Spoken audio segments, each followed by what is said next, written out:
যে ৫-৭টা প্রতিষ্ঠান, সিন্ডিকেট প্রতিষ্ঠান, এরা বাংলাদেশে পুরোপুরি লিড দিচ্ছে। অবাক হয়ে যাই আমি, মন মানসিকতা দেখেন। আমি একটা ভালো কাজ করতেছি, সেই ভালো কাজকে তারা নিচ্ছে না।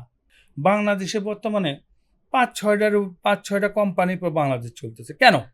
তাদের সিন্ডিকেটের মধ্যে আমরা কেন থাকবো? আমরা তো ছোট বিজনেসম্যান।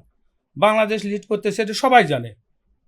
আমি যদি প্রকাশ করি, নামগুলো বলি, আমি হয়তো অনেক ইয়েতে পড়ে দেবো। কিন্তু বাংলাদেশ সরকার থেকে শুরু করে আগেকার সরকার বলেন, বর্তমান সরকার বলেন, সবাই জানে যে ৫-৭টা প্রতিষ্ঠান, সিন্ডিকেট প্রতিষ্ঠান, এরা বাংলাদেশে পুরোপুরি লিড দিচ্ছে।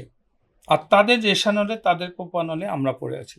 কালকে আমি যদি ডালডা কিনি, কালকে যদি আমি তেল কিনি, কালকে যদি আমি চিনি করি, হয়তো ২৭০০ টাকা বস্তা চিনি করেছি, কালকে পরের দিনের রাত পোয়ানোর পরেই দেখি যে ৩৫০০।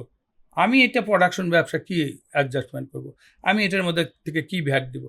এইগুলো জাস্টিফিকেশনের অভাবে এখন ভ্যাটের লোক আসলেন। আমি ওটা বুঝি না। আপনি আপনার টাকা দেন, এগুলো সরকার দেখবে।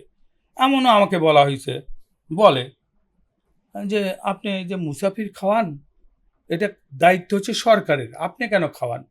আপনার দায়িত্ব হচ্ছে ভ্যাট দেওয়ার। এই ভ্যাট তুলে সরকার কাকে কি দিবে সেটা সরকারের ব্যাপার, আপনি কেন এটা কাজ করেন?